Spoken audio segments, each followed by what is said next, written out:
The transmission came in while I was eating breakfast. Not some dramatic alert, not a siren tearing me out of sleep. Just a soft chime on my wrist console, the kind that usually meant a schedule update or a supply manifest. I set down my fork. The text on the screen was short. Galactic Assembly Emergency Broadcast. All channels. Priority 1. I tapped it open. The voice that came through belonged to High Speaker Velith of the Ron species. I had heard that voice before, at diplomatic sessions. Always calm, always unhurried, always carrying the particular tone of someone who had decided long ago that they were the most important creature in any room. That morning the calm was still there, but underneath it was something else. Something tight. Something that had been held carefully in place. He spoke in Galactic Standard first. Then the automated systems translated it into every registered language of every species in the assembly. My console gave me the English version. To the human species. After 83 years of observation, deliberation, and increasing concern, the Galactic Assembly has reached a formal decision. By a vote of 46 member species in favor, with one abstention, humanity has been officially classified as a Category 4 destabilizing force. Effective immediately, the Assembly authorizes full military action to contain and neutralize human expansion. All human vessels are ordered to hold position and await boarding. All human colonies are ordered to stand down their defenses. Resistance will be treated as confirmation of hostile intent. This is not a negotiation. This is a notification. The transmission ended. I stared at my screen for 3 full seconds. Then I picked up my fork and finished my eggs. My name is Yara Osei. I am the commanding officer of the UES Unbroken Will, a mid-range carrier assigned to the Kepler Defense Group. I had been in the United Earth Space Force for 19 years, long enough to understand what fear felt like in a room, long enough to recognize the difference between a threat and a promise. What High Speaker Velith had just delivered was a promise. 46 species. 3,000 years of combined military experience. The single most coordinated fleet deployment in galactic history. All of it pointed at us. And I felt calm. I got up from the small table in my private quarters, set my tray in the cleaning slot, and walked to the bridge. The corridor was narrow, the way all mid-range carriers were narrow, built for utility and efficiency rather than comfort. The walls, smooth gray composite, with blue lighting strips along the floor. I passed 2 crew members on the way. They both had the same look on their faces. Aware, alert, processing. Neither of them said anything to me, and I did not say anything to them. There was nothing yet to say. My crew was already at their stations when I stepped through the bridge door. Every face was turned toward the main display, where the assembly broadcast was still scrolling in text along the bottom of the screen. Navigator Cal Brewster had his hands flat on his console as if steadying himself against something. Weapons Officer Dana Holt was running diagnostics on the forward rail systems, not because they needed it in that moment, but because she needed to be doing something with her hands. Chief Engineer Owen Farr was at his secondary monitor, with a power allocation model already open, working through the numbers in the quiet, methodical way he had, the way that meant he had already moved past shock and into problem-solving. No one was panicking. That was the first thing. No one was crying or frozen or running through the corridors asking questions that did not have answers yet. 14 people on my bridge, and what I saw on all of their faces was the same expression in different variations. It was not bravado. It was not denial.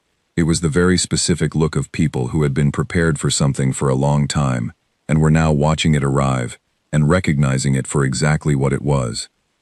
This was the thing about humans that the Galactic Assembly had never understood, not in 83 years of watching us, cataloging us, studying our history and filing long reports about our aggression and our expansion and our refusal to accept population limits set by species who had never met us before deciding what we were allowed to become. They had studied our wars, measured our biology, mapped our expansion patterns, and concluded that we were violent and unstable and dangerous.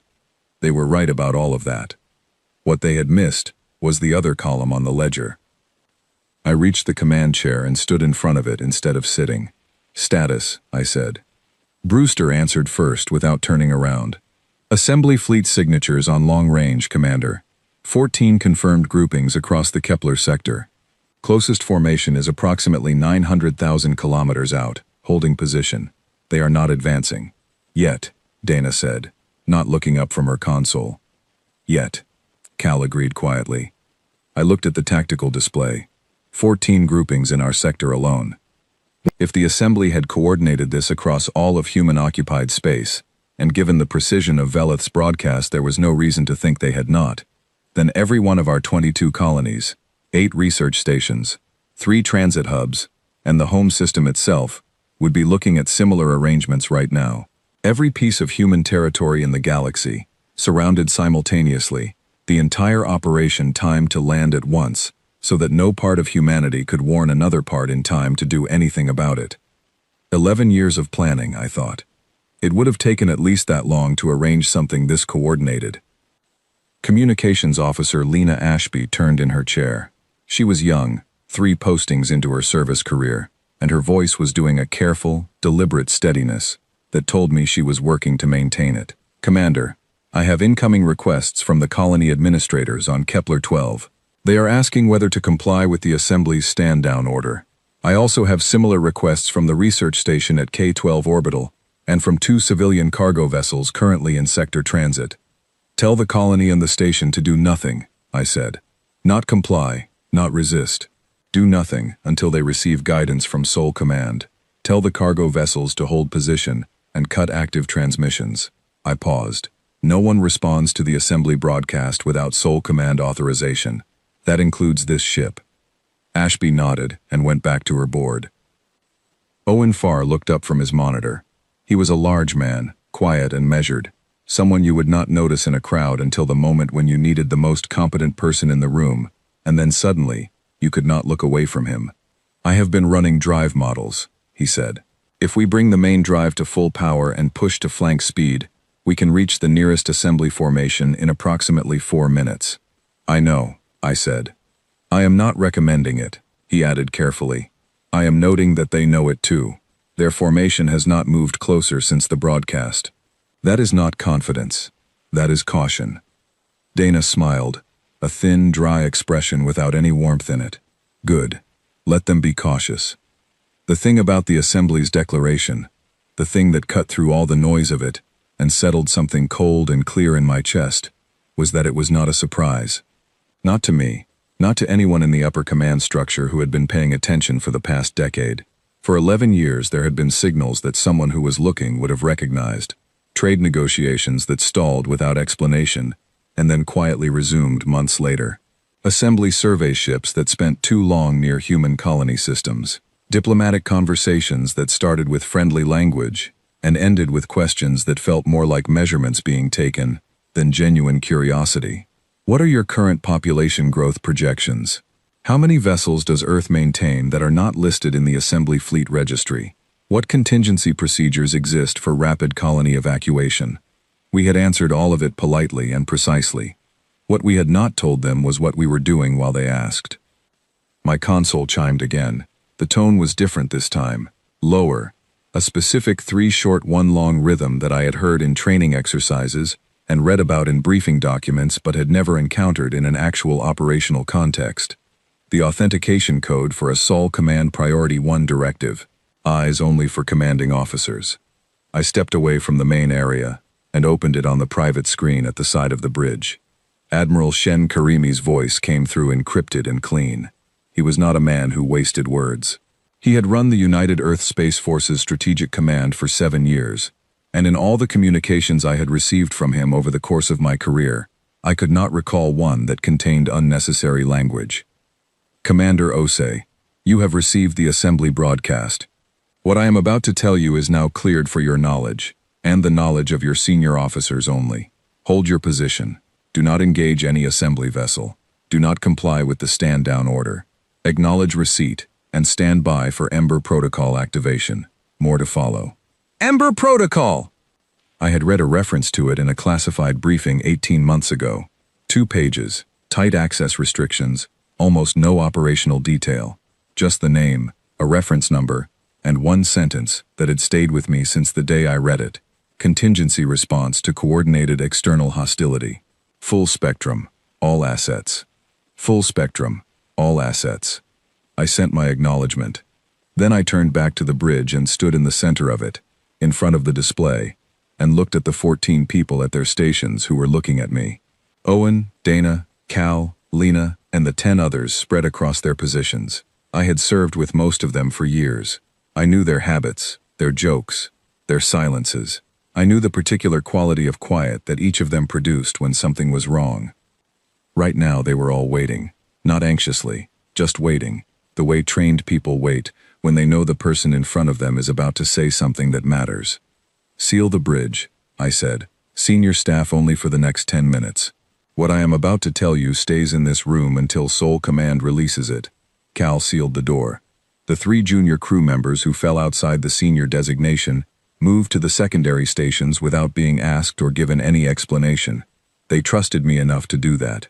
I had not taken that for granted then, and I do not take it for granted now. I stood in the center of my bridge, and I told them the truth. The Assembly has declared war on humanity. 46 species voted in favor. 1 abstained. We were not present for that vote. We were not given a voice in it. They believe they have us surrounded, outgunned, and unprepared. 2 of those assessments are partially accurate. The 3rd is not accurate at all. Sol Command is activating a response. We are going to hold this position, protect Kepler-12, and wait for the signal. The silence that followed was the right kind of silence. Not shocked, not frightened. The silence of people who are settling something inside themselves, arriving at a decision that does not need to be spoken aloud, because every person in the room is arriving at the same one. It was Dana who broke it, and she did it without turning around, still facing her weapons console, her voice flat and precise and completely steady. "What is the signal, Commander?" I looked at the long-range display. 14 Assembly fleet groupings holding position in the dark just beyond our reach, waiting for us to comply, waiting for us to accept the outcome of a vote we were never part of, waiting for 83 years of humanity's effort and expansion and desperate, frightened building to fold neatly into their hands. We were not going to fold. We were never going to fold. That was the thing they had studied for 83 years and still somehow missed. "You will know it," I said, "when the dark starts moving." I sat down in the command chair. Outside, 14 alien fleets held their positions and waited for us to surrender. We did not surrender. We did not even consider it. And the dark, just beyond what any of their sensors could see, was already beginning to move. The Ember Armada had no home port. It had never docked at a registered human station, never appeared on a public fleet registry, never transmitted on any frequency that Assembly listening posts monitored. It had been assembled in pieces across 8 years, quietly and with a patience that most species would not have recognized as patience, because it did not look like waiting. It looked like ordinary commercial activity, asteroid mining operations that processed slightly more material than their filed output suggested, long-haul cargo routes that called at depots no official traffic survey ever mapped correctly, dry dock facilities registered to subsidiary companies of subsidiary companies, their ownership structures buried deep enough that no Assembly trade investigator had ever pulled the thread far enough to find the end. 11,000 ships. Not 1,100. 11,000. Admiral Shen Karimi knew every one of them by its designation, and a great many by the informal names their crews had given them. The names that never appeared in any document but spread through the Armada the way such things always spread among people who spend long stretches of time together, with too much quiet and not enough to do. He had never officially acknowledged the practice, and had never tried to stop it. A crew that named its ship, believed in its ship. A crew that believed in its ship, held the line when holding was hard. He was standing at the main console of the UES Steadfast Principle when the Assembly broadcast came through. The flagship was a large vessel, one of the newest in human construction, and the command center occupied an entire deck near the midpoint of the hull, designed for the kind of multi-stream tactical coordination that a fleet of this size required. Karimi had been aboard for 4 months, running quiet operations, maintaining the cold-running status that kept the Armada invisible to Assembly sensors. He listened to Velith's voice without expression. He had been expecting something like this for 4 years. The specific wording was new. The meaning was not. "Time to full activation," he said. Captain Louise Brennan answered from the coordination station across the room. She was the most organized person Karimi had worked with in his career, which covered 31 years and more operational situations than he preferred to enumerate. She ran the flagship's tactical operations with the kind of quiet competence that made complicated things look simple. 17 minutes for all units to reach combat readiness from cold running status, she said. 22 minutes to full cascade drive alignment across the armada. Begin the sequence, he said. Louise began it. Karimi walked to the wide forward observation panel and looked out at the dark. Around him, at distances far too great to see with the naked eye, 11,000 ships were waking up. Power cores spinning from minimal maintenance levels to full operational output. Weapons systems cycling through their self-diagnostic sequences. Cascade drives warming up from the deep cold that had kept them invisible to any sensor the assembly operated. Crews who had spent months, or in some cases years, in low-activity routine were now moving to their stations with the specific, focused energy of people who had trained for something relentlessly and were finally being asked to do it for real. He thought about how the assembly had never asked humanity why it built so many ships. They had noticed the numbers. They had put the numbers in their reports, filed their concerns in diplomatic communications, couched in careful language, about militarization trends and expansion posture, and the instability posed by a young species that seemed unable to accept the natural ceiling of its development. But they had never simply asked, and humanity had never offered to explain, because the explanation was the kind of truth that is very simple and very hard to say to someone who has not lived the history that produced it. Humans built ships because humans were afraid. Not specifically afraid of the assembly, though that fear had sharpened considerably over the past 11 years, as the signals became harder to misread.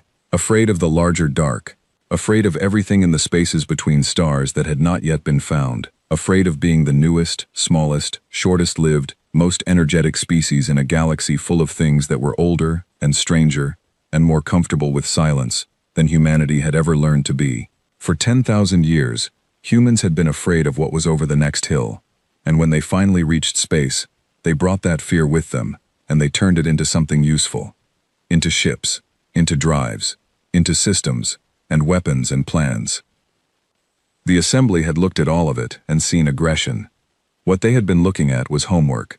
Karimi left the observation panel and moved back to the main console. Open a channel to Commander Osei at Kepler Sector. Louise had it running in 20 seconds. Karimi had studied Osei's record before the activation. 19 years of consistent performance. 3 formal citations. The kind of evaluation history that said nothing spectacular on its face, and everything important between the lines. An officer who got things done because she understood her situation clearly, and made decisions from that understanding, rather than from fear, or ambition, or the need to be seen doing something. "Commander," he said, "you have received the directive." "Yes, Admiral." Her voice was steady, in the way that steady voices are when they are working for it. Not because steadiness does not come naturally, but because the situation is large enough to require the effort. "I am going to give you the full picture," he said, "because you are going to be operating inside it, before most people know it exists." He paused to organize the information cleanly. The assembly spent 11 years building toward this moment. They positioned their fleets across all of human-occupied space, secured their member votes, and designed what they believed was a simultaneous containment operation. They have confidence in it because they believe they know where our ships are, what our total capability is, and how quickly we can respond. They are wrong on all 3 counts. A brief silence from her end. How wrong? Significantly wrong. He moved to where the galaxy display showed human and assembly positions layered across the navigational map. Red markers for assembly, deep blue for the Ember Armada. The blue covered more of the map than any assembly intelligence file had ever imagined. The fleet they have cataloged represents approximately 30% of our actual capacity. The vessels they did not catalog have been running cold in positions distributed across 11 separate sectors, most of which are in deep rear and flanking zones relative to their current deployment. They did not detect them because we built nothing in those locations for the first 3 years of the Armada's construction. Assets only moved into those positions in the final phase, operating under complete emissions control. The silence from her end was longer this time. He could picture her working through it, the geometry of it, the scale of it. "Cascade drive," she said, quiet, not quite a question. Yes, the cascade drive was the second piece of the operation, and the one that had cost the most to develop, not in resources but in years. Standard faster-than-light travel across the galaxy used relay gates, enormous fixed structures that served as anchor points for interstellar jumps. The assembly controlled the gate network. In theory, any species dependent on those gates could be isolated simply by closing them. It was a clean, elegant form of control, and the assembly had been exercising it in subtle ways for the entire 83 years of humanity's membership. Human engineers had spent 14 years building a drive that did not need gates at all. Cascade Drive generated its own jump field from internal power through a method that the assembly's leading theoretical physicists had classified as mathematically impossible. It was not impossible. It was very difficult, and humanity was patient when the stakes were high enough. Every ship in the Ember Armada has cascade capability, Karimi said.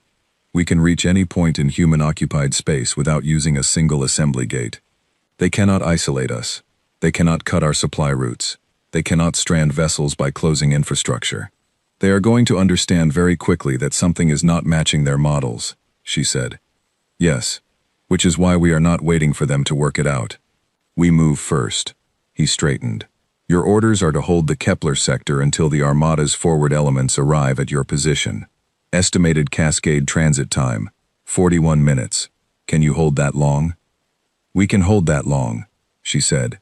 No hesitation. No qualifying language. A fact stated by someone who had already done the calculation. Good. One more thing, Commander. He looked at the activation status display. 94% of units reporting combat readiness.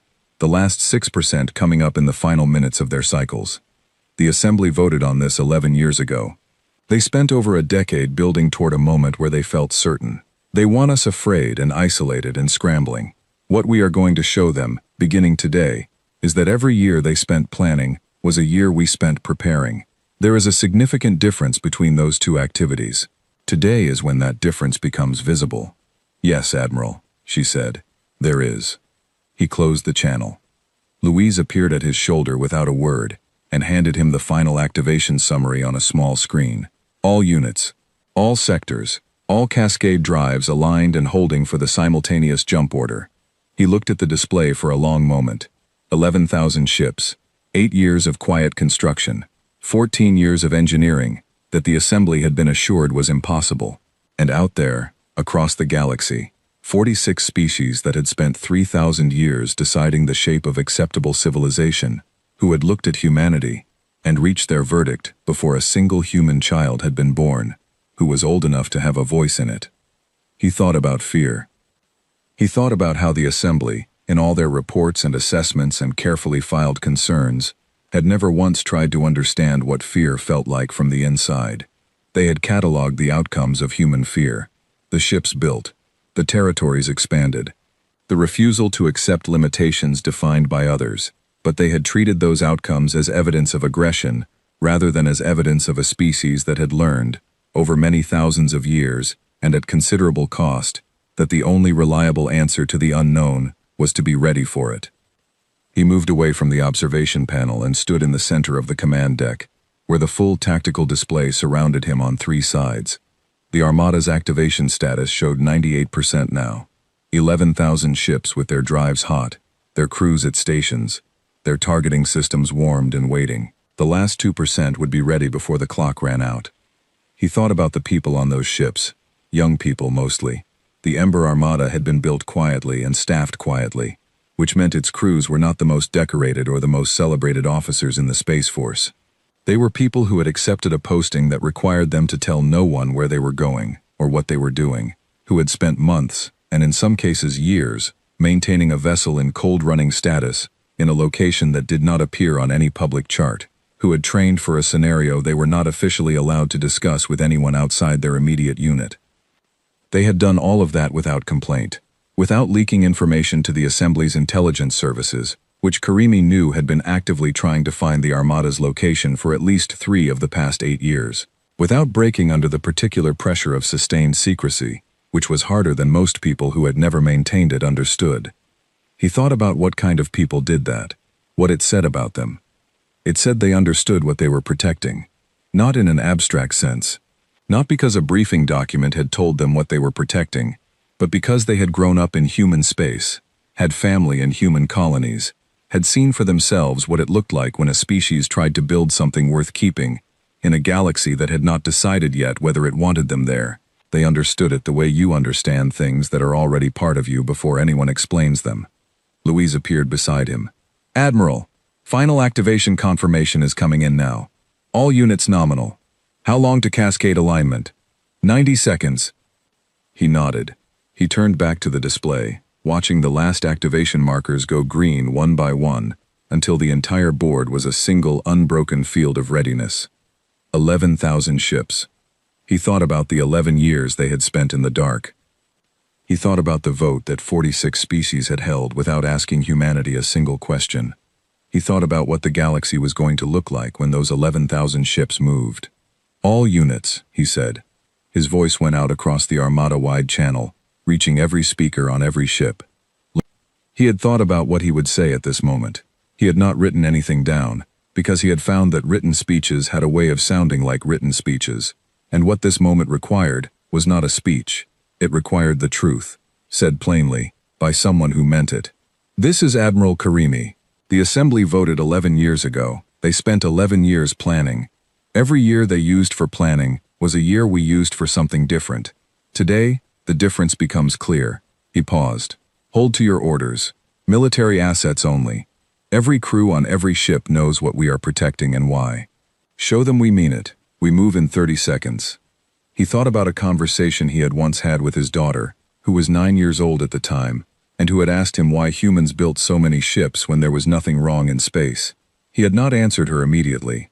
He had thought about it for 2 days, and then, when she had already moved on to asking about something else entirely, he had come back to her with the answer. Because something wrong in space is very far away, he had told her, and by the time you can see it coming, it is already very close. So you build the ships before you need them, not after. She had considered this with the particular seriousness that children apply to things they are genuinely trying to understand. What if you build them and never need them? She asked. Then you were lucky, he said, and you had the ships anyway. She had seemed satisfied with that. He had filed the conversation away in the category of things that become clearer with distance, and pulled it back out occasionally when a briefing document, or a late-night review of activation readiness data, made him wonder whether 11,000 ships hidden in the dark for 8 years was the right answer to a problem that might never have required it. It had required it. He was grateful for the ships. He was also aware, in the particular way that command makes you aware of such things, that gratitude was not the right frame for this moment. Gratitude was for after. For now, the frame was precision. Do what the situation requires. Do it cleanly and completely. Do not do more than what the situation requires. That last part was the hardest. Not for him personally, but for 11,000 crews across 11 sectors who were about to have the capability to do considerably more than what the orders called for, and who would need to hold to those orders anyway. He trusted them. He had reason to trust them. But trust and certainty were different things, and he held both at once, because that was what the job required. He was also thinking about the 11 years. Not with regret. He had made the right call at every step, and he knew it. But 11 years was a long time to hold something. A long time to build something that no one outside a small group of cleared individuals knew existed. A long time to maintain the discipline that made it invisible. He thought about what that discipline had cost, in separated families and unexplained absences, and the particular loneliness of keeping a secret that defined your life for close to a decade. He thought about all of it, and he thought that the people who had paid that cost deserved to have it mean something. He checked the activation board one final time. All green. He looked at Louise. She looked at the clock. He thought about fear one final time, and what humans had always done with it. 30 seconds. He thought about what humans do with fear. They build. They prepare. They wait until it is time. Time. All units.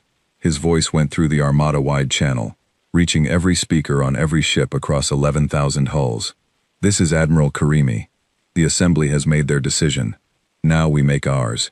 Ember Protocol is active. All ships, all sectors, cascade drives to full operational power. We move in 60 seconds on my mark.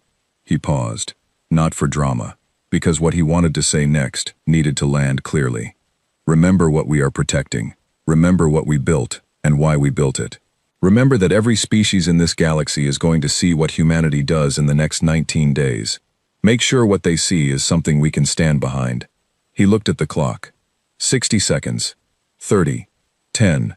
1. 11,000 human ships ignited their cascade drives simultaneously, and the galaxy, which had thought it understood what was coming, found out it did not. The Vreth fleet arrived at Kepler-12 with the particular confidence of those who have already decided the outcome before the fight begins. My name is Lieutenant Dax Morera. I was the weapons officer aboard the UES Merciless Geometry, the oldest ship in the Kepler garrison and the one that looked least like a threat. Our hull had been patched in 4 places over the previous 18 months. Our secondary rail system operated at 81% efficiency on a day when everything was cooperating. We had 212 crew members, average age 29, and the majority of them had never been in a combat engagement outside of a training exercise. What we had instead of age and pristine hull integrity was something less visible and more important. We had been drilling this scenario for 7 months. Not a scenario resembling this one, not a similar situation. This scenario, Kepler-12, multi-ship assault against a garrison with no reinforcement available, no gate support, no help coming for at minimum 40 minutes. Colonel Petra Hollis, our group commander, had run us through the exercise 41 times over those 7 months. She changed the variables each time. Different lead formation configurations, different arrival timing, different approach vectors, different compositions for the attacking fleet. But the core problem never changed. Hold the colony. Do not lose the colony. Hold it long enough. Long enough for what? Most of us had not been cleared to know until that morning. The Vreth ships completed their FTL emergence with smooth efficiency. I watched them on the sensor display as they materialized into normal space, their signatures coming in sharp and fast, and I ran the count as they appeared. 14 in the lead formation, tight and professional. 30 in the secondary spread, positioned to cut off flanking maneuvers. A rear support column that Cal put at 9 additional vessels, clustered around what the sensor returns suggested were their communication relay ships. 53 in total. Our garrison numbered 6. I have seen people outside the military, civilians who hear that ratio and wince at it, as if the number itself is the whole picture. It is not the whole picture. Numbers matter in the way that ingredients matter in cooking. They do not determine the outcome by themselves. What you do with them determines the outcome. The Vreth commander opened a broadcast channel immediately. The voice that came through was smooth and unhurried, which I had learned from studying Vreth communication patterns, meant the speaker was very confident, or very disciplined about projecting confidence. Very likely both. Human vessels. This is Senior Commander Orith Vaughn, of the Galactic Assembly Combined Force, authorized under Assembly Emergency Resolution to conduct containment operations in this sector. You are ordered to power down your weapons systems and hold position for boarding inspection. The Colonial Administration of Kepler-12 is further ordered to open all facility access and stand down any defensive installation immediately. You have 10 of your minutes to comply. Failure to comply will be classified as an act of aggression against the Assembly and responded to accordingly. 10 minutes. I looked across at Colonel Hollis.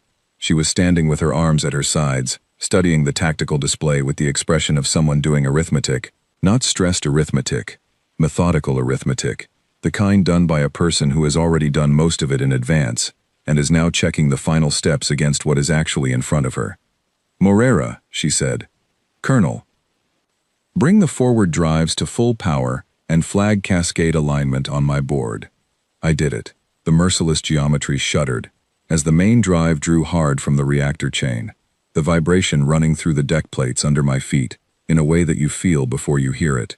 Through the sensor display, I could see our 5 companion garrison ships doing the same thing, their power signatures flaring up in the same sequence. The Vreth would see all 6 of us doing this. They would detect the energy output, run it through their assessment models, and conclude that we were preparing to do something. They would not know what. The 10 minutes passed. I counted them the way you count things in moments like that. Not on the clock, but in your body. The slow, deliberate weight of each minute settling into your chest. Orith Vaughn came back on the channel. You have failed to comply. This is your final opportunity to stand down before enforcement action begins. Hollis pressed the group channel, said one word. Now. What the Vreth experienced next was something that no assembly tactical database had ever cataloged, not because it required exotic technology or specialized equipment that only humanity possessed, but because it required a specific willingness to do something that every military manual in the known galaxy classified as a last resort option, reserved for ships that were already critically damaged and going to be destroyed regardless. All 6 garrison ships picked a target in the Vreth lead formation and went to cascade individually, jumping the 900-kilometer gap between the formations at FTL insertion speed. The transit time was effectively 0, from the perspective of anything trying to respond to it. There was no warning, no targeting window, no time for the Vreth formation to maneuver. A vessel massing 40,000 tons arrived at extremely close range, moving at a velocity that turned the space around it into a shockwave of gravitational and electromagnetic disruption. We did not physically collide. The geometry did not require collision to produce the effect. A cascade emergence at that proximity, and at that velocity, generated a wave interaction that overturned the gravitational balance around any ship within 1,200 meters. 3 Vreth lead vessels lost formation coherence immediately and went into uncontrolled roll. 2 others took structural damage severe enough to knock their weapons systems offline. The merciless geometry completed its emergence 3 kilometers past the Vreth formation, cut all active emissions, and went dark inside our own drive shadow. 6 garrison ships doing it simultaneously meant 6 simultaneous shockwaves intersecting across the Vreth lead formation at angles they had no model for. The Vreth were very good. I want to say that plainly, because it is true, and because accuracy matters when you are the person writing the account of what happened. They were good pilots and well-trained commanders, and they recovered their lead formation in under 90 seconds. That is fast. That is genuinely fast for a unit that had just experienced what they had experienced. But 90 seconds in a moving engagement is not a short time. It is long enough for 6 garrison ships running dark, sharing real-time targeting data across an encrypted network, to redistribute themselves across 6 different approach vectors around the now compressed Vreth formation. It is long enough for Colonel Hollis to identify the geometry she needed. The Vreth formation tried to consolidate. Consolidation is the correct tactical response to a dispersed threat. You pull your units together, establish mutual fire support, and present a coherent defensive face to as many directions as possible. The problem with consolidation against an opponent who is sharing targeting solutions across all 6 vessels in real time is that it creates predictable movement patterns. Predictable movement patterns make targeting much simpler. We were not fighting 53 ships against 6 individual ships. We were fighting 53 ships against 1 distributed intelligence that happened to have 6 sets of weapons. The distinction is enormous. For 22 minutes we held them. The merciless geometry took a hit in minute 11, a rail strike that came in from an angle I had not fully accounted for, impacting the port thruster array and reducing our maneuverability by about 30%. I compensated by running the starboard drive at 106% capacity, which was above its rated tolerance, and Owen on the engineering deck noted this fact over the internal channel, in a tone that was very calm and completely professional. "I know," I told him. "I assumed you did," he said. "I just wanted to confirm." We kept going. In minute 19, one of our garrison ships took critical damage to its reactor housing. The UES Kelp Bay went dark, all drive and weapon systems offline. The crew survived intact. They drifted and stayed silent, and stayed out of the engagement, which was the right call. A disabled ship that broadcasts its condition is a liability. A disabled ship that stays quiet is a decoy. A decoy is still worth something in a fight where the other side is trying to account for everything you have. And then in minute 22, the sensor board lit up. The light came from behind the Vreth formation. Not from our ships. From somewhere else entirely. From a direction that the Vreth rear column had been treating as empty space, because for 11 years it had been empty space, carefully maintained as empty space, specifically because this moment was coming, and when it came that emptiness needed to matter.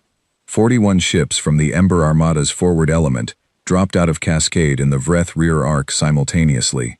Their emergence points were distributed across 200,000 kilometers, and the wave interactions from 41 simultaneous cascade events at those distances combined into a disruption field that no ship in the Vreth rear column could pass through without damage to its drive systems. The Vreth formation, which had been working methodically to compress 6 garrison ships into a position from which there was no useful maneuver, now had a problem directly behind it. Senior Commander Orith Vaughn broadcast again. The smoothness was still there. The unhurried quality was not. Human forces. This is an unauthorized escalation, in violation of Assembly Emergency Resolution jurisdiction. You are ordered to cease all hostile action and... Hollis cut the channel. Garrison ships, hold current positions. Let the Armada work. I held my position, and I watched the display. I looked at the sensor returns from the disabled Vreth ships, while the rescue element worked. 6 vessels that had been part of a 53-ship fleet sent to take a colony world held by 6 garrison ships. The math of that mission had seemed, I assumed, very clean when Orith Vaughn received his orders. 53 against 6. The outcome predetermined by the numbers before the first shot was fired. Numbers are only part of the picture. I thought about Scenario 31. In Scenario 31, Colonel Hollis had put us against a 48-ship simulation force, with full assembly tactical doctrine, loaded into the opposing system. We had run it 4 times in 1 week. We lost the first run badly, lost it in a way that left no uncertainty about how badly, with the colony taken and 3 of our 6 garrison ships destroyed inside the first 8 minutes. After the debrief, Hollis had pulled up the recording and played it back at half speed, and asked one question. At what point did we start fighting their fight instead of ours? Nobody answered immediately. She did not need them to. The point was visible on the recording once you knew to look for it. Minute 6, when our formation had moved to intercept their lead group in a direct engagement. Standard doctrine. Meet the threat, establish a defensive line, hold position. Standard doctrine designed for situations where both sides are using similar strategic assumptions. We were never going to be in a situation like that. That was the whole point. They expect us to defend, Hollis had said. Defending means we stay where they can find us. We need to be somewhere they cannot find us, and somewhere they are not expecting, simultaneously, for as long as we can maintain it. The cascade at contact range tactic had come from the next 3 weeks of development work. Hollis had not invented it. It had come from Petty Officer Celine Marsh, a junior crew member on the UES Kelp Bay, who had submitted a training note suggesting that cascade drive used at extremely close range, in an active engagement, would produce gravitational shockwave effects that no standard tactical model had ever accounted for. Marsh had noted carefully that the maneuver would require the executing vessel to accept significant risk to its own drive systems. Hollis had read the note and said 2 words: schedule a simulation. The first simulation run destroyed the virtual vessel executing the maneuver, along with 3 virtual opponents. The second run refined the geometry. The vessel survived when the emergence point was calibrated correctly. The third run made it a 6-ship coordinated tactic. Petty Officer Marsh was 23 years old. She was currently aboard the Kelp Bay, which was drifting dark in the engagement zone after its reactor hit in minute 19, her crew intact and waiting for pickup. I made a note to include her name in the after-action report, with a specific recommendation attached. I had held it for a long time during the engagement. I would not let it go now. What Orith Vaughn had brought to Kepler-12 was experience and numbers, and the confidence that those 2 things were sufficient. What we had brought was a 23-year-old crew member who thought about problems in a direction no one else had gone, and a commanding officer who had read the note and scheduled the simulation instead of filing it in a folder no one would open again. That was the difference. Not just here, across the Armada, across 19 days, across 83 years of humans building in the dark, while the assembly looked at what was being built and saw only threat, only expansion, only the shape of a species that refused to accept the ceiling everyone else seemed comfortable living under. They had never asked why we built the way we did. They had never asked Petty Officer Marsh how she thought about problems. They had missed the most important part. The engagement zone was nearly quiet now. The Armada's forward element had established containment perimeters around the remaining Vreth vessels. My sensor board showed the rescue element completing extraction operations on the disabled hulls. The Kepler-12 colony was broadcasting on the civilian frequency, the standard all-clear signal that told residents the situation was resolved and they could move normally again. I held the channel open for a few seconds and listened. Ordinary voices, asking where family members were, asking whether the power supply was stable, asking about the next cargo shipment, whether it would run late. The completely ordinary questions of people whose world had almost become something else, and had remained, for now, the same world it had been that morning. I closed the channel and went back to my station. The work was not done yet, but for those few seconds the channel had felt like the whole reason the work mattered. What I watched was the tactical logic reversing itself entirely. The Vreth had arrived with 53 ships against 6.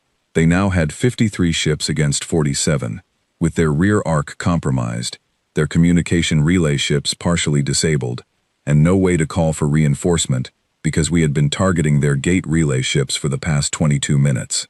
They were not just outnumbered, they were isolated. They were fighting a force whose size and position they had not known about until it was already around them. I would write the after-action report that night. 3 hours, solo, in my cabin, working from sensor logs and crew accounts and my own memory of the 22 minutes that had felt simultaneously very long and very short in the way that all real engagements do when you are inside them. I would note the cascaded contact maneuver and its effects. I would note the 6-ship targeting network and the sharing protocol that had let us fight as a single unit. I would note Petty Officer Marsh's name and her contribution, and the specific recommendation I had drafted in my head while listening to the Kepler-12 civilian channel.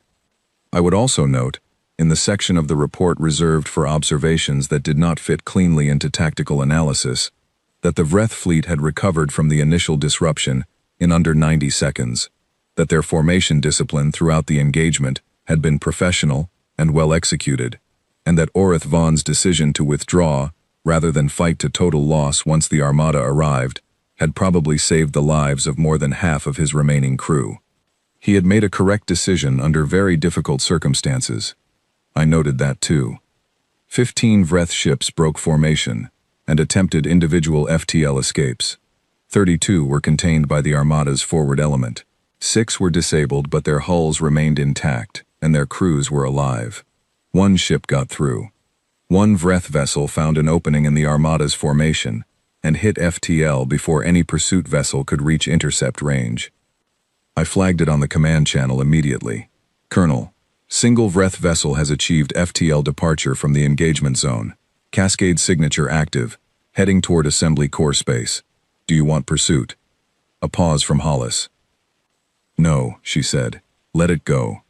I took my hand away from the targeting system. She was right. I understood it the moment she said it, even before I had fully thought it through. That 1 ship was not a failure. It was not an oversight. It was an instruction, delivered at the speed of light toward assembly core space, carrying in its sensor logs and crew testimony everything that had happened in the Kepler sector on this day. The 53 ships that had arrived with certainty, the 6 garrison ships that had not complied, the 41 vessels that had appeared from nowhere in their rear, the technology they had never seen before, the coordination they had not prepared for. All of it was now traveling toward the heart of the assembly, at the fastest speed available to any ship in the galaxy. The message needed a carrier. We had just given them one. The negotiator arrived at Orbital Station 7, wearing formal assembly robes, and an expression I had seen before. Not on her specifically, on the kind of person she was. The expression that powerful people wear when they believe they are delivering terms to someone who has no remaining alternative, who is in the room because they have been given no other room to be in. It is not contempt. Contempt would actually require the other person to be worth considering. It is something more comfortable and more removed than that. It is the assumption that the outcome has already been decided, and this meeting exists only to make the paperwork official. My name is Amara Njoku. I am the Secretary General of the United Earth Government, a position that carries a great deal of symbolic weight and a variable amount of actual authority depending on how united the Earth's governments are feeling at any given moment. In normal times, the Secretary General manages, coordinates, and persuades. In the 3 days since the Assembly broadcast, the Earth's governments had been abnormally united in a way that would have seemed impossible a week earlier, and the authority of my office had expanded accordingly. The negotiator's name was Speaker An Veleth. She was the daughter of High Speaker Veleth, the same voice that had announced our classification as a destabilizing threat 3 days ago, and she moved through the docking corridor of Orbital 7 with the slow, deliberate pace of someone who has been told all her life that the universe has the patience to wait for her. I had arranged the conference room carefully. No military display, No uniformed officers standing at the walls. No weapons visible anywhere. Nothing hung on the surfaces to suggest power or threat. Just a plain room with good lighting, a long table, 2 chairs, and on my side of the table, a cup of tea and a single data tablet placed face down. Her side of the table had nothing on it at all. She entered, assessed the room in the Ron manner, a slow visual sweep that began at the ceiling and worked methodically downward. Then she sat across from me. Her aide positioned himself behind her right shoulder. I had no aide in the room. "Secretary General Ninjoku," she said. "I appreciate the willingness to meet." "Of course," I said. "Can I have something brought for you? Water, perhaps?" She studied me for a moment. "No." "All right." I reached forward and lifted the data tablet and placed it on the table in front of her, face up. She looked at the screen. It showed coordinates. Thousands of them, arranged in a clean grid, each tagged with a designation code, a fleet classification, and a current operational status marker. The layout was clear, and the data was dense, and the information it contained was, I knew, the most unsettling document she had encountered in her professional life. She looked at it for a long time, longer than I had expected. She was either genuinely processing what she was seeing, or she was very good at appearing to process something she did not fully believe. I did not know her well enough to determine which. When she looked up, her expression had not changed in the ways that expressions usually change. But something behind it had shifted, something in the quality of her attention. "What is this?" she said. "The current position of every assembly military asset operating in the galaxy," I said. "Every fleet, every carrier group, every defensive station, every gate relay ship currently supporting military operations. The coordinates are accurate to within 100 kilometers. The data was updated 40 minutes ago." A very complete silence. "How?" she began. "We have been mapping assembly military movements for 11 years, I said. "Beginning approximately at the time your assembly began its formal deliberations about us. We believed it would be prudent to understand where everyone was." I picked up my tea. "The blue markers indicate units currently under observation by Ember Armada vessels. The yellow markers are units that have been isolated from their communication relay infrastructure through recent engagement activity. The red markers indicate units that have already been neutralized." She looked at the screen again. Her eyes moved across it slowly. "There are no red markers on inhabited worlds," she said. Her tone was careful. She was taking information in rather than making a statement. "No," I said. "There are not. Our operations have been directed exclusively at military assets. Civilian infrastructure, population centers, homeworlds, trade and medical systems, none of that has been touched, and none of it will be, assuming this conversation produces what it needs to produce." I set my cup down. "You came here today with something prepared to say to me. Before you say it, I want to make sure we share an accurate understanding of the current situation. I have given you part of that picture. Do you have questions about it before we continue?" She was quiet for a moment that stretched past the ordinary length of a pause. "You are telling me," she said slowly, "that you have the position of every fleet we operate?" "Yes." "And vessels in position to engage them?" "Yes." "All of them?" "Yes," I said. "Every one." Another silence. Behind her, her aide had gone so still that he seemed to have stopped breathing. "How many ships?" she said, and it came out more quietly than anything else she had said in this room. "Enough," I said. "Considerably more than the Assembly's survey estimates suggested." Those estimates were based on registered fleet registries and visible operational activity, which represented approximately 30% of our actual capacity. The other 70% was not visible to your surveys, because we were very deliberate about keeping it that way. I kept my voice even and conversational. This was not the moment for sharpness. Your assembly held a vote 11 years ago and spent 11 years planning. We spent that same 11 years preparing. The distinction between planning and preparing is an important one, and I think this conversation is the moment when it becomes clear. On Valeth looked at the tablet for another long period. I watched her working through it, not breaking, processing. She was a professional and a senior diplomat, and whatever she was feeling under the surface of her composure was not reaching her face. But the face itself was different from the face that had walked through the door. The assumption that the outcome was already decided had somewhere stopped sitting so comfortably behind her eyes. "What are your terms?" she said. I reached into my jacket pocket and placed a small folded card on the table between us. Paper, printed by hand. I had written it myself 2 nights ago in my office with a pot of coffee, and the specific clarity that comes from having decided what you believe and what you are willing to do about it. You have 1 hour from this moment to begin the withdrawal of all assembly military assets from human-occupied space and from the zones adjacent to it, I said. After that hour, we will begin treating assembly home systems as valid military targets. I want to be precise about what that means. Not populations, not cities or farmland or hospitals or schools, or anything that serves the ordinary lives of ordinary people. Your naval stations, your military shipyards, your fleet communication arrays, your defense infrastructure. All of it. She stared at me. You are not serious, she said. Speaker Veleth, I said, keeping my voice calm and direct. Your assembly spent 11 years deciding that we were dangerous. I am here to tell you that you were correct. We are dangerous. We built something in the dark while your council was deliberating, and it is larger and faster and more capable than anything in your records. We did it because we were afraid of what you might do.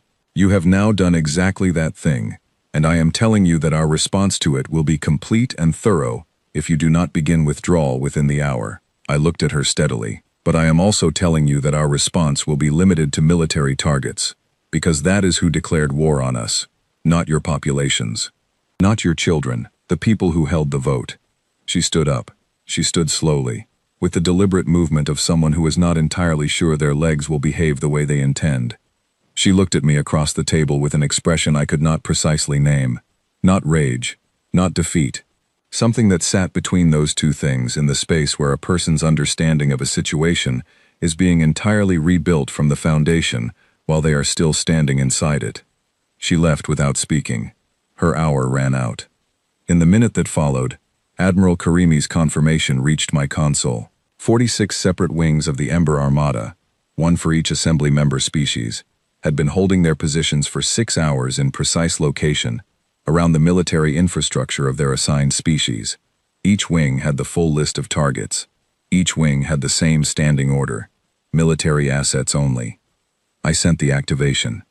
Then I sat in the quiet room on Orbital 7 and poured another cup of tea and held it with both hands and thought about 46 separate places across the galaxy where something was happening right now, and I thought about the people on the other side of what was happening, and I was genuinely and sincerely hopeful that they were wise enough to understand what we were offering, alongside what we were taking. We were not destroying them. We were removing the specific thing that had allowed them to believe they could decide humanity's future without asking us. There was a detail I had not mentioned to Speaker Veleth in the conference room, partly because there had been no natural moment to raise it, and partly because I suspected she would not have believed it. 72 hours after the Assembly broadcast, every government on Earth had signed the Unified War Mandate. Every single one. Nations that had been in active diplomatic disputes with each other. Nations that had not shared a treaty framework in living memory. Nations that had reasons going back centuries to view their neighbors with varying degrees of historical suspicion. All of them had signed within 72 hours. The Assembly's analysts, according to the intelligence reports that came out of captured communications in the early days of the operation, had projected that human internal political division would significantly delay any coordinated response. They had estimated weeks, possibly months, before Earth could reach a unified position on how to respond to the declaration. Their models were built on 83 years of watching humanity disagree with itself about nearly everything. What those models had failed to account for was what happened when the disagreement stopped mattering. Humans were remarkably good at disagreeing. We had elevated it to something approaching an art form over the millennia. We had built entire political philosophies around the idea that disagreement, managed well, produced better outcomes than agreement imposed from above. We were, genuinely, not a unified species in the way that the Assembly seemed to expect a mature civilization would be. But there was a threshold, a specific point at which the disagreements all became secondary to a single thing that was not being disagreed about. The thing being agreed on did not need to be complicated. It just needed to be the same thing in every room, understood the same way by everyone in it. The Assembly had spent 11 years deciding we were a problem. In 72 hours we had decided that we disagreed with that assessment, unanimously, and that we were going to say so clearly. The assembly had never seen us do anything unanimously before. They had no model for it. I had, at one point during those 72 hours, watched the feed from a governmental session in a nation that had been in a territorial dispute with its neighbor for 11 years, a dispute that had been slowly building toward something more serious, and had been a matter of ongoing concern for the Secretary General's office for most of my tenure. In the feed, the two nations' delegates sat beside each other, not across from each other, beside each other. The delegate from one looked at the mandate on the screen and signed it. The delegate from the other looked at the mandate and signed it. They did not speak to each other during this process. The territorial dispute was, in that moment, not the question in the room. The question in the room was whether humanity intended to exist on its own terms. Every delegate in every room had the same answer. There is a difference between those two things. I sat with that difference in the quiet room on Orbital 7 for a long time after sending the activation order. The tea went cold. I did not replace it. I looked at the walls, which were a neutral gray and held nothing of interest, and I thought about what was happening in 46 different locations across the galaxy right now, because of an order I had sent from a room that held only a table and 2 chairs, and a cup of cold tea. The conversation with An Velith had stayed with me in the hours after she left. Not the part about the terms, the moment before it, the brief pause after I had placed the data tablet in front of her and waited. She had looked at it for longer than I had expected, and I had watched her face during that looking, and what I had seen there was not the composed confidence she had carried into the room. It was something slower and more private than that. The expression of someone comparing what they believed against what they were seeing and discovering that the comparison was not going in the direction they had assumed it would go. I understood that experience. I had spent 26 years in politics, which is a profession that occasionally requires you to sit with the gap between what you assumed was true and what a piece of evidence is telling you is actually true. The good politicians learned to close that gap quickly and adjust their position accordingly. The ones who did not learn that tended to fall back on repeating the original assumption more loudly, as if volume could substitute for accuracy. An Velith had closed the gap, quickly and without drama. I noted that. It mattered for what came next. My console updated every few minutes. Military station neutralized. Relay infrastructure offline. Fleet formation contained. Each line came in clean and professional and without additional commentary, because the people sending those updates understood that their job was to do the thing, not to narrate the doing of it. In the second hour, I received a communication from Admiral Karimi. He told me that the operations were running within projected parameters. He told me that 12 assembly species had already broken with the Joint Coalition and begun formal withdrawal procedures for their military assets from human space. He told me that the remaining 34 were in active internal debate, and that preliminary signals suggested the majority of them were moving in the same direction. 12 in 2 hours, I said. 12 in 2 hours, he confirmed. The ones who moved fastest are the ones whose military infrastructure was most exposed. The math became very clear for them, very quickly. And the others? The others are watching the ones who moved first and calculating what that means for their own position. He paused. This is how it goes. One moves, then 3 move, because the one moved, then the rest follow, because the 3 moved. Give it time. I gave it time. In the 4th hour, an assembly species called the Pelith sent a direct message to my office, not to Sol Command, not to the Secretary General's office, but specifically to me at the orbital station, addressed to the human representative present. It was a short message. It said that the Pelith sovereignty wished to make clear that their vote in the assembly resolution had been coerced through economic pressure from the larger assembly members, and that they had never believed the action against humanity was justified. It said that the Pelith intended to withdraw all military assets immediately and hoped this communication would be taken as evidence of good faith. I forwarded it to Karimi and Njoku without comment. In the 6th hour, a second message arrived from Speaker An Velith, not through the diplomatic channel, through a personal communication path, which told me she had found the address through means that were either resourceful or irregular, and I decided not to spend any time deciding which. She said one sentence. I believed we were right. I read it 3 times. Then I wrote back, I know. That was always the part that worried me most. I do not know if she understood what I meant. I hope she did. I meant that it was never the cynical ones who created the worst situations. The cynical ones always knew on some level that what they were doing was wrong, and that knowledge put limits on what they would do. The ones who genuinely believed they were right had no such limits. They would go as far as rightness seemed to require. And rightness, when you are the one defining it for everyone else, has a way of requiring very far indeed. We were not destroying them. We were removing the specific thing that had allowed them to believe they could decide humanity's future without asking us. There is a difference between those two things. The galaxy was about to learn it in the clearest possible terms. 19 days. I keep returning to that number, even now, months past the signing, because it refuses to feel like what it is.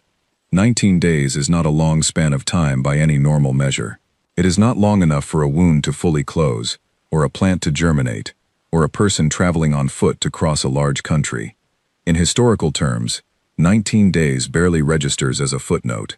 Most people I know have lived through 19-day stretches that passed without a single event worth writing down. In 19 days, the Ember Armada systematically dismantled every significant military capability belonging to 46 separate alien species. Not their cities, not their farms or their hospitals or their schools, or the infrastructure that moved food and medicine and energy to the people who needed those things. Not their relay gates used for civilian trade, not their scientific research stations, not their cultural archives, not any of the systems that ordinary people in 46 civilizations depended on for the texture of their daily lives. Only the things that could be pointed at us. Only the things that had already been pointed at us, while 46 governing bodies held a quiet vote and decided that the appropriate response to a young, loud, fast-moving species was to eliminate the problem, rather than engage with it. I am Yara Osei, and I witnessed the end of it the same way I had witnessed the beginning, from the bridge of the unbroken will, watching a display that updated with new information every few minutes throughout those 19 days. Fleet action concluded. Ron home sector. Assembly military station neutralized. Outer Vreth system. Defense relay network offline. Korvath Confederacy zone. Gate relay ships disabled. Pelith sovereignty boundary. Each line appeared in clean plain text with no sound attached to it. No alarm tone. No signal to draw attention to itself. Nothing designed to dramatize what it represented. Just information, arriving in the same format that maintenance reports arrived in, that fuel consumption updates arrived in, that crew schedule adjustments arrived in, because the people generating those updates were professionals who understood that doing a thing correctly does not require performing the doing of it for an audience. On the second day, my crew stopped watching the display with the sustained intensity of the first hours and started checking it the way you check something you are monitoring, rather than something you are waiting on. Cal brought coffee to the stations on the third morning without being asked, and nobody commented on it. Owen completed the deferred maintenance cycle on our secondary systems that the Kepler engagement had pushed back. Dana rearranged the weapons targeting calibration files she had been meaning to reorganize for 2 months. The mission continued. The Armada worked. The display updated. On the 9th day, I received a brief communication from Admiral Karimi. It said only that Ember Protocol was proceeding within projected parameters and that Kepler Sector Garrison should maintain operational readiness and current position. I acknowledged it and filed it. On the 14th day, I received a longer communication, this one cleared for senior staff, which told me that 41 of the 46 assembly species had individually contacted Sol Command through various channels to request information about the conditions under which military operations would cease. Not formal surrender, not official capitulation. Requests for information. The distinction was diplomatic rather than practical, but in my experience, diplomatic distinctions exist because they serve a real function, and I understood that these particular species needed a path to resolution that did not require them to use language they could not bring themselves to say in front of their own people. We gave them the information they asked for. The operations would cease when assembly military assets withdrew from human space and adjacent zones. The conditions were the same conditions that Secretary General Ninjoku had stated in the conference room on Orbital 7. They had not changed, and they were not going to change. On the 18th day, the joint message arrived. All 46 species, Joint seals, diplomatic channel. 46 species that had spent 3,000 years operating as a unified galactic authority had spent 18 days finding the language they could agree on for a single communication. I read it twice, because the first time I read it, I wanted to make sure I was understanding what it actually said, rather than what I expected it to say. It requested a formal meeting to discuss conditions for cessation of military activity and the establishment of a new framework for galactic governance and species relations. No accusations, no demands, no reframing of events, just a request for a meeting. Injoku's response went back within the hour. Yes. Orbital Station 7, 2 days.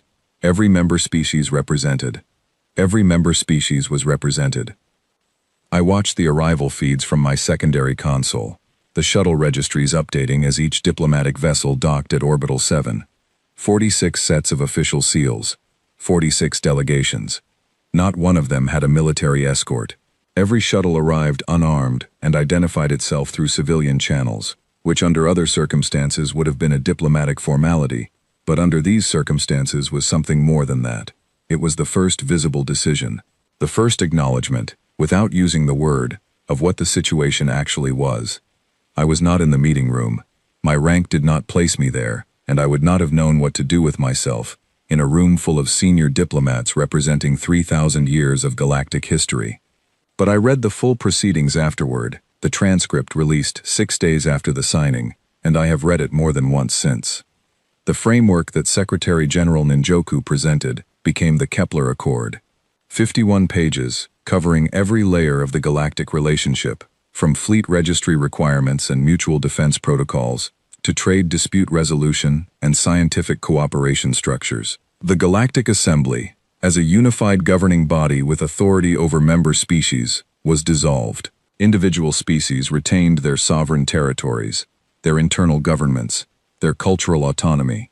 What they surrendered was the specific mechanism that had allowed them to designate another species as a threat to be eliminated, without that species having any voice in the designation. The new body was called the Galactic Forum, 1 vote per species. Decisions required a 60% majority to pass. No species could hold the chair position for more than 4 consecutive standard years.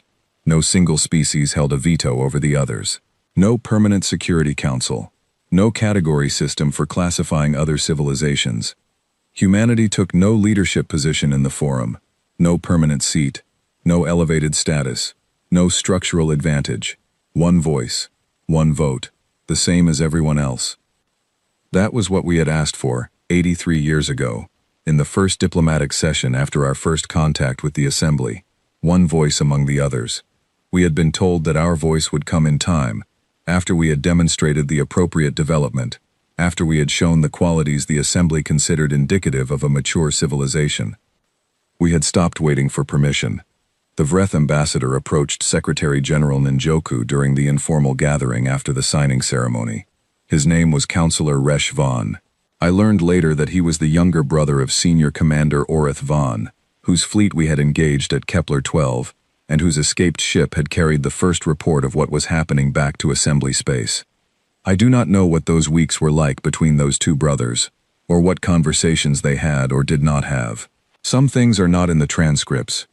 Resh Vaughn stood in front of Ninjoku with the specific posture of someone who has decided to ask something they genuinely do not know the answer to, which is a harder posture to hold than it looks.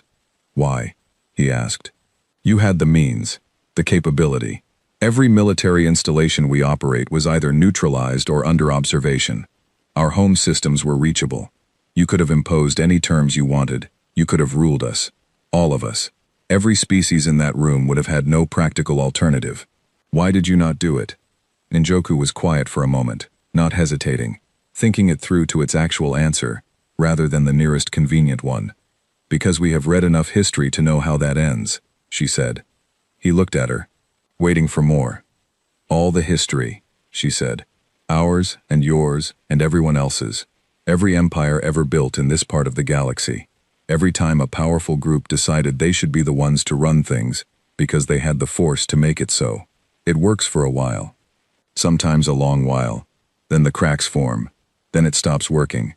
Then it falls apart, and someone else has to build from the pieces." She looked at the room around them, at 46 delegations in various stages of conversation and adjustment. We are not interested in that story. We have lived it already, more than once, on a smaller scale. We do not want to repeat it at galactic size. Reshvan considered this. Then what do you want? He said. She smiled.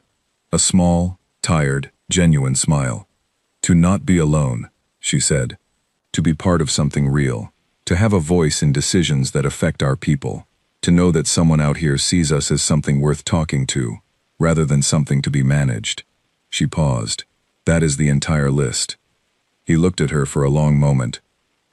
Then he nodded, quietly, and walked away.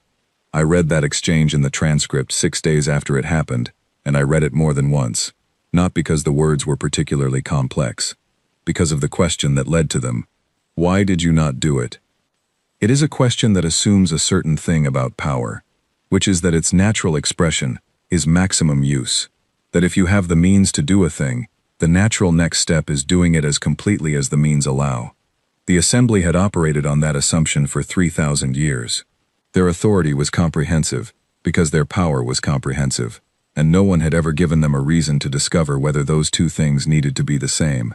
We had given them that reason. Not by taking power and using it maximally, by taking power and using it precisely, by demonstrating that you can be capable of something and still choose not to do it. That capability and restraint are not opposites but a pair. That knowing when to stop is not weakness but the most difficult kind of strength there is.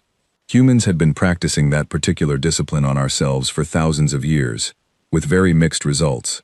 But we had been practicing it, and some of what we had learned had made it into the orders that went out to 11,000 ships on the first morning of 19 days, that changed the shape of what the galaxy was allowed to be. I thought about Lena Ashby on my bridge, holding her voice steady on the morning of the broadcast. I thought about Owen, running maintenance calibrations while the Armada was activating somewhere beyond our sensor range. I thought about Dana, cutting the channel, when Orith Vaughn tried to invoke resolution authority over a situation he had already lost. Small things, human things, the ordinary texture of people doing their jobs under circumstances that were not ordinary. The galaxy had spent 83 years looking at humans and seeing the large things, the expansion, the ship counts, the refusal to slow down and accept the ceiling.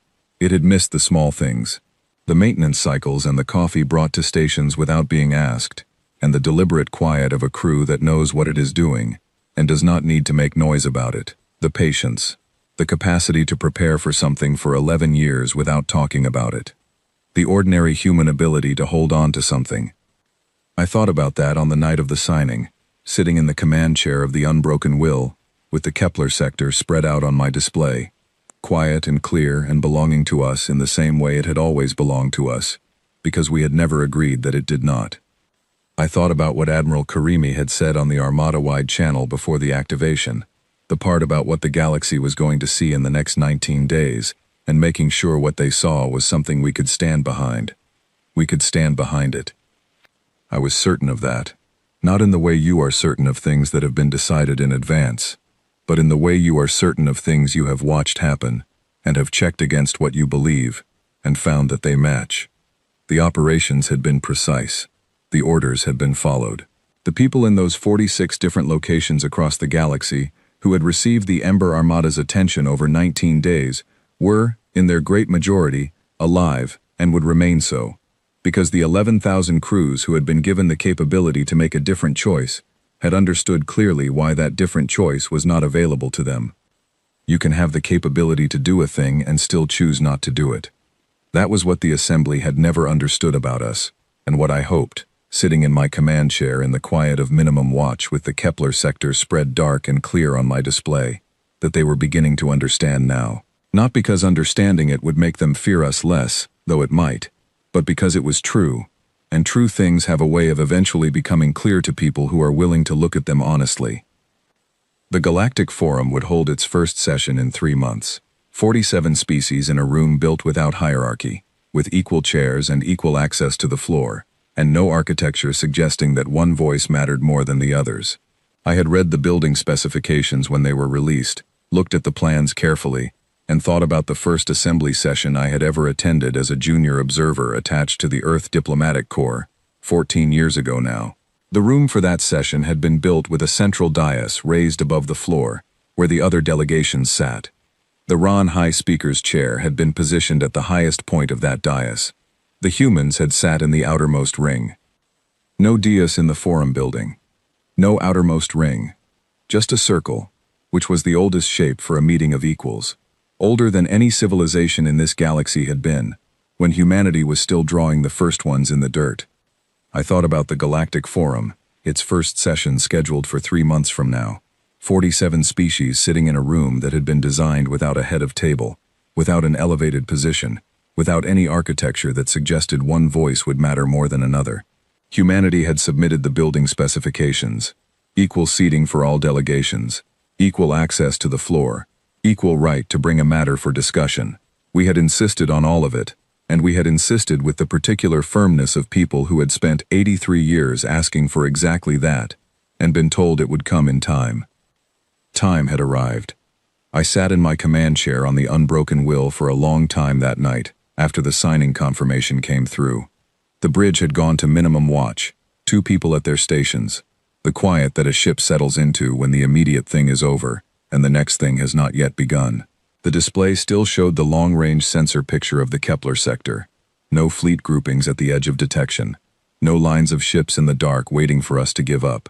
Just space, open and vast, and full of everything that had not yet been built, and everything that had not yet been found, and everything that we did not yet understand. I sat in my command chair on the unbroken will for a long time, on the night the signing confirmation came through. The bridge had gone to minimum watch, 2 people at their stations, the quiet that a ship settles into when the immediate thing is over, and the next thing has not yet begun. The display still showed the long-range sensor picture of the Kepler sector. No fleet groupings at the edge of detection.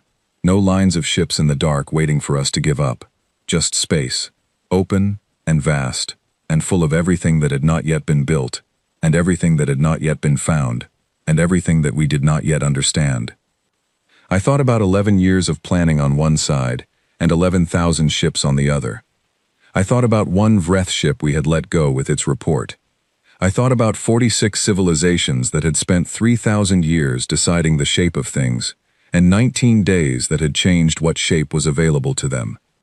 I thought about what it meant to be the species that the galaxy had studied for 83 years, that had been measured and categorized and voted on, and feared, and dismissed, and declared a problem to be solved, and what it meant to have spent those same 83 years building something in the quiet that no one was allowed to see until it was time for it to be seen.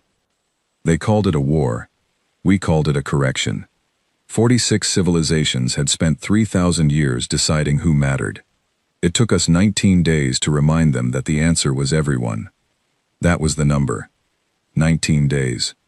And then we got back to work.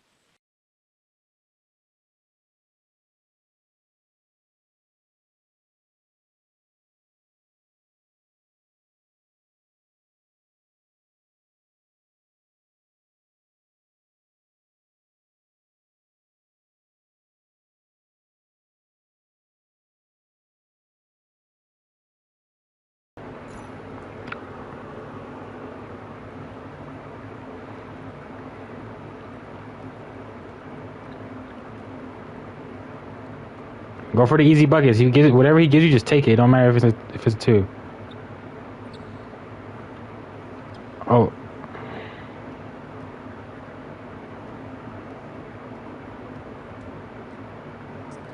What?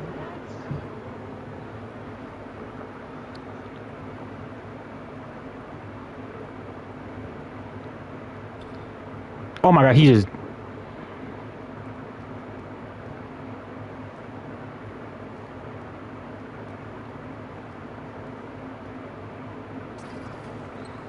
Tiny, is this your best build?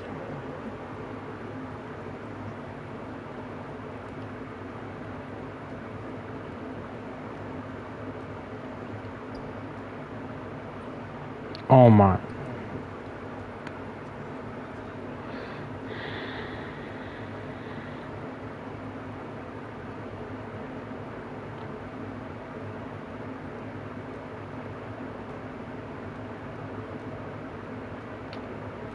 Board, hit me. tiny.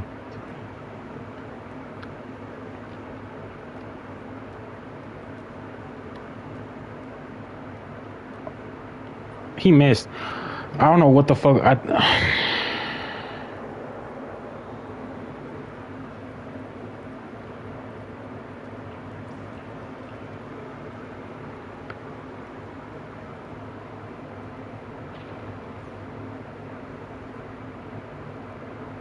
All right, one stop. Yup. Oh, right through him. And that's on me. That pickup's on me, bro.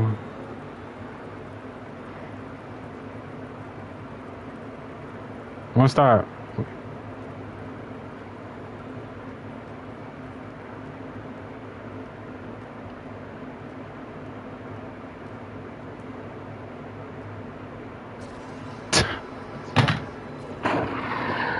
Why aren't you talking? I need to get my water.